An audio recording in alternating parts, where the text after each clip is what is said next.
Hi, I'm Jacob. I'm really nervous today because I'm about to do something very important. I'm going to Sarah's house to ask her to marry me. Sarah and I were classmates when we were younger, and we started dating again after meeting at a school reunion 6 months ago. We're both older now, in our 30s, and we've been talking about our future a lot. Sarah has been talking about getting married, and although it made me a bit nervous, I also thought it might be a good idea. So we decided to get married. I feel bad that I didn't propose to Sarah in a proper way. We decided to get married quickly without much planning. Just a few days ago, we finally decided that I would ask her formally at her house. I haven't met Sarah's parents since we started dating, but I remember seeing her dad once when we were in middle school, probably at a parent-teacher meeting or a school event. He seemed serious and focused on education, which impressed me. My own dad passed away when I was young, and he was more laid back. So seeing Sarah's dad being so involved stuck with me. He seemed like a serious person. I'm worried about what Sarah's dad will think when he learns we decided to get married so quickly and without a proper proposal. He might think our relationship of only 6 months is too short. The more I think about it, the more nervous I get. I had a hard time sleeping last night, and this morning I struggled to eat breakfast. My mom noticed and looked concerned. I told her I was going to introduce her to my girlfriend soon, but I didn't mention it's Sarah yet. I want to surprise her. My parents were also classmates in middle school, so I think she'll be happy to hear that my future wife is also a classmate. After my dad passed away, my family faced financial struggles, and I had to start working right after finishing middle school. My mom really helped me stay on track during that tough time. She's always positive, never speaks badly about others, and keeps a hopeful attitude, which has rubbed off on me. She doesn't ask much about my love life, probably because she knows I'm busy, but I want to reassure her. That's why I need today's meeting to go well. I'm feeling really nervous, like I might get a stomach ulcer. But seeing how anxious I am, my mom gave me a reassuring pat on the back and said, "You've got this, son." She's right.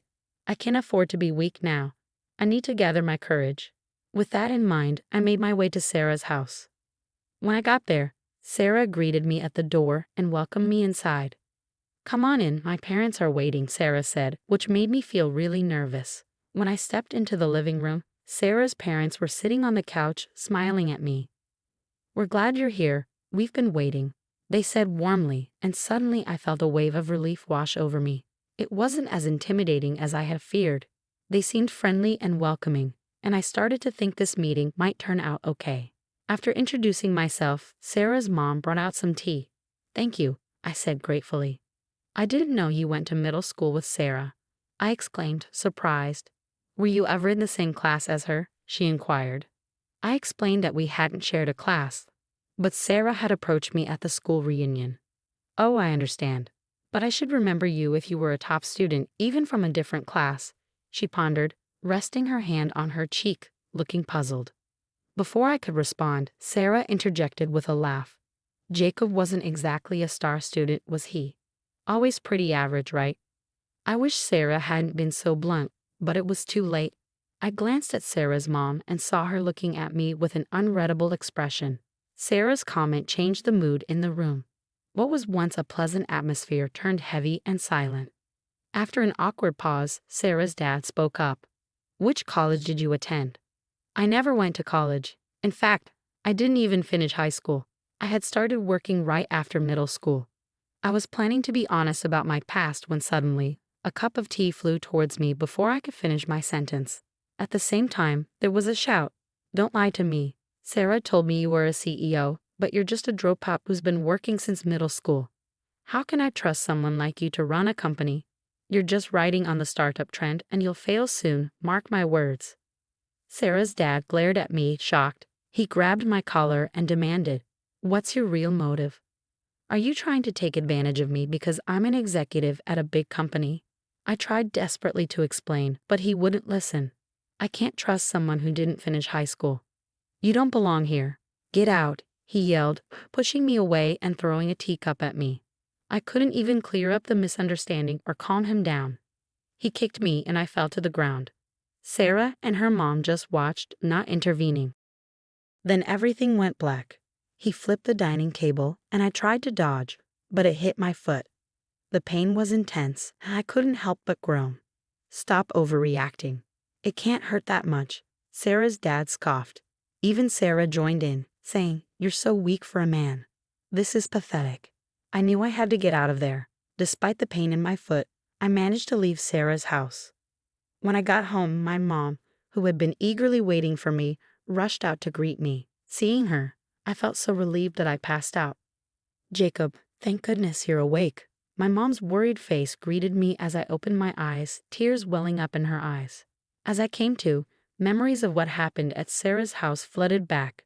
I was supposed to make her happy, but instead, I ended up causing her worry and sadness. "I'm sorry, Mom. I don't think I can introduce you to my girlfriend after all," I confessed. "Don't worry about it, Jacob. I'm just glad you're awake," my mom reassured me. "I was really surprised when you collapsed in front of me. You slept for a full day due to the shock. According to the doctor, it seems like you broke a bone in your toe. You'll be discharged from a hospital soon, but it'll take about a month to heal. They also found bruises all over your body." Prompted by my mom's encouragement, I began to recount what had happened that day. As soon as I mentioned Sarah's last name, I noticed a change in my mom's expression. "Johnson, you don't mean?" Her face turned pale.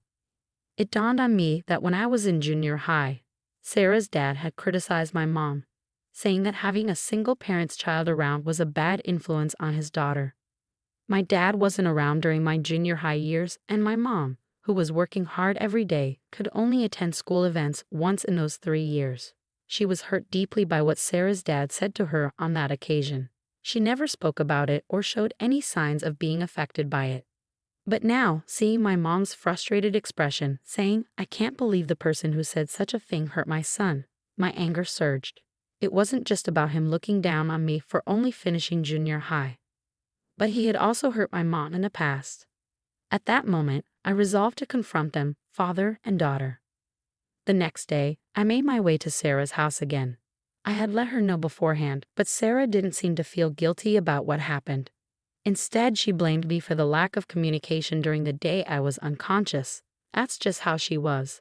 It made me feel pathetic to think that the person I planned to marry could act like that. But at the same time, I realized it was a good thing to find out before getting married. When I arrived at Sarah's house, both her parents were waiting outside. "Daring to come back here? Don't you dare set foot in this house again." Sarah's dad was already being aggressive. He didn't even acknowledge that I was on crutches with a cast on my left foot. "I have no intention of coming back inside. I've decided to file a complaint, so I came to inform you today," I declared. My words seemed to catch them off guard, and they exchanged looks before bursting into laughter. "Wait, you're serious about filing a complaint? You weren't seriously hurt. It's ridiculous to sue your fiancé's dad," Sarah argued. I informed her that the engagement was off. I thought they might be surprised or upset when I mentioned the complaint and the breakup, but they didn't seem to care. "Don't give up just because the meeting didn't go well. If you apologize, Jacob, I'll ask my dad to give you another chance," Sarah said arrogantly. "Why should I apologize?" I felt my anger rising, and I said firmly, "I have nothing to apologize for. I'm serious about both ending the engagement and filing the complaint." Then Sarah, trying to play the tragic hero, said, "My father could easily squash something like a police report. He could even make this broken engagement disappear if it happened now."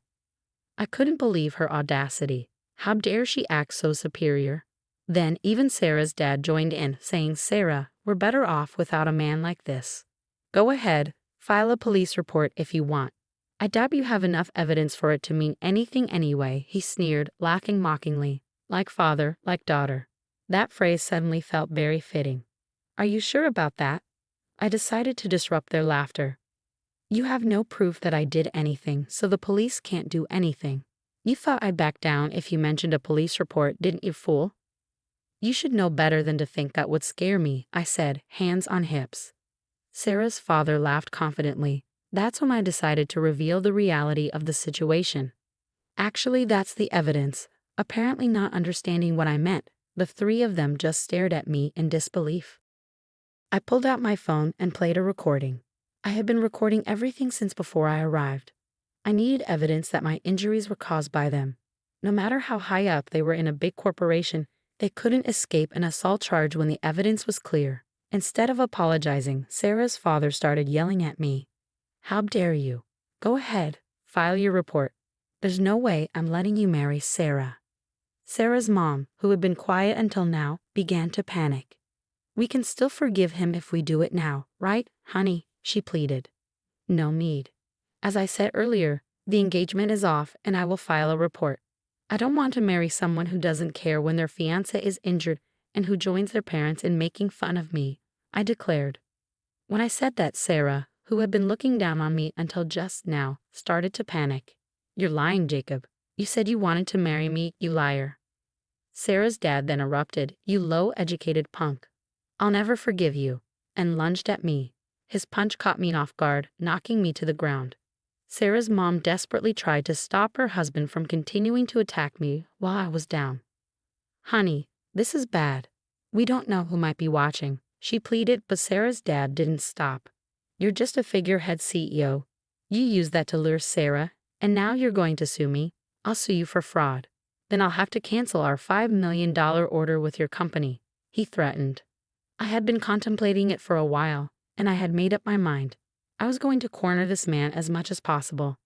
What are you talking about, $5 million? There's no way you can make a deal like that. Sarah's father scoffed, getting off me and calling me an idiot. It was time to show him reality. I called my mother. What are you going to achieve by calling your mother? Sarah told me mockingly, you only have one parent. How sad that you only have your mother to help you in times like this. It really does make a difference not having a father, huh? Sarah's father, unaware of what was coming, continued to look down on me. It was almost comical. About 10 minutes later, the moment I had been waiting for arrived. Sarah's father's phone started ringing. He said it was from his company and answered the call. At first he spoke confidently, but his speech gradually became sluggish, and his face turned pale. As soon as he ended the call, he glared at me. What the hell have you done? He demanded. I did exactly what I said earlier. I canceled the order. I didn't want to do business with a company that looks down on people for their education level or family background, I explained calmly. Sarah's father still seemed skeptical. There's no way someone with your low education level could do that. Do you have connections or something? He scoffed, continuing to belittle me for my limited education.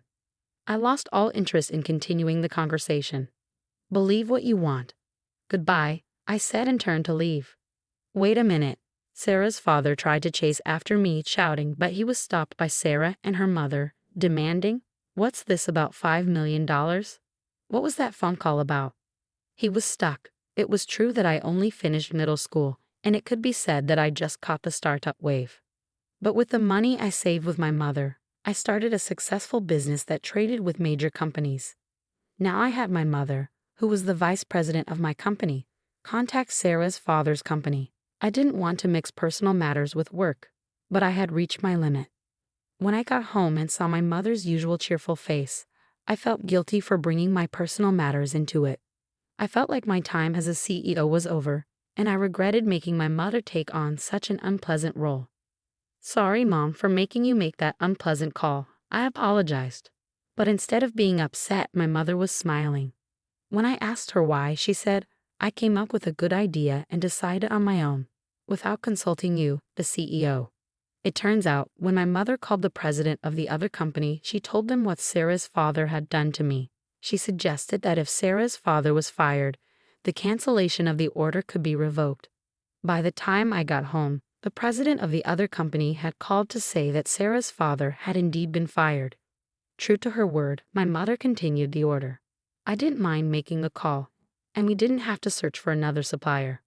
We simply removed a toxic individual who only cared about status and insulted others. With that, my mother encouraged me as if there was nothing to worry about. Afterwards, I received numerous calls and emails from Sarah, pressuring me to marry her, so I blocked her number. According to a story I heard from a middle school classmate, after this incident, Sarah found out I was the CEO and approached me at the reunion. She likely wanted to be the CEO's wife and began dating me, discussing marriage. Sarah's father was arrested because I filed a complaint. Sarah's mother, who had been boasting about her husband's job at a major company, couldn't bear the neighborhood's judgment upon learning he was arrested. She seemed to have disappeared somewhere, leaving Sarah behind. It was a fitting end for a mother and daughter who were solely concerned about their image. I maintained our contract with the company where Sarah's father had worked, and we now have a good relationship. There are discussions about new projects, and it seems like my days will remain busy but fulfilling for a while.